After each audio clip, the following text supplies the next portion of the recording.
Remue ménage. Remue ménage.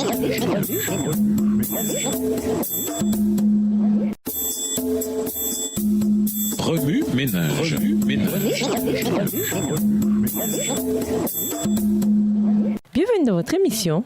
Remue ménage. Nous voilà à la leçon de lundi. La loi de Dieu égale le caractère de Dieu. Nous vous invitons à lire Galates 3, les versets 15 à 29. Conclue avec Adam et renouvelée avec Abraham, cette alliance ne put être ratifiée qu'à la mort de Jésus-Christ. Néanmoins, elle fut appelée une nouvelle alliance, fondée sur la loi divine. Elle avait pour but de remettre l'homme en harmonie avec la volonté de Dieu en le rendant capable d'observer ses préceptes.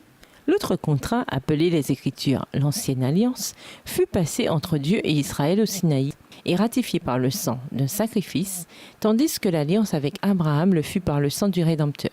Si celle-ci est appelée la deuxième ou la nouvelle alliance, c'est parce que le sang qui la ratifia fut versé postérieurement à celui qui scella la première alliance.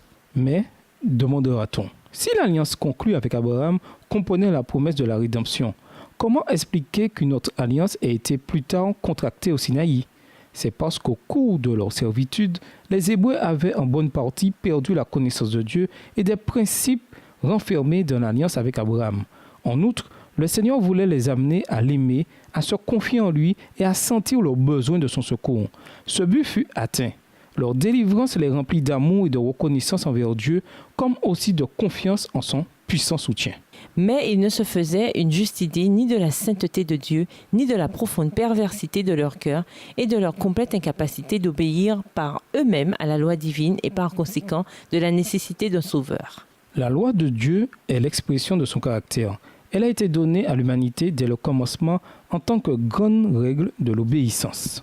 Christ vint pour innocenter les saintes exigences de la loi. Il vint pour mener une vie d'obéissance à ces exigences, prouvant ainsi que l'accusation de Satan, selon laquelle les hommes ne pouvaient pas observer sa loi, était fausse. En tant qu'homme, il a fait face à la tentation et l'a vaincu par la force que Dieu lui a donnée.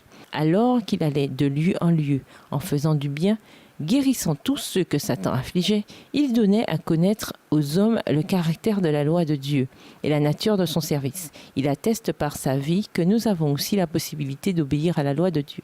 Oui, ménage. La loi de Dieu est l'expression de son caractère. Jésus est la preuve que nous pouvons nous aussi observer cette loi. Que pouvez-vous demander à Dieu de changer dans votre vie pour être capable d'observer sa loi? De quelle façon sommes-nous amenés à aimer Dieu et à lui faire confiance en nous focalisant sur sa grâce et sa puissance? Que pouvons-nous faire pour nous focaliser sur la sainteté de Dieu? En quoi ceci nous aide-t-il à garder la loi de Dieu? Au revoir. Et à demain si Dieu veut. Remue ménage. Remue ménage.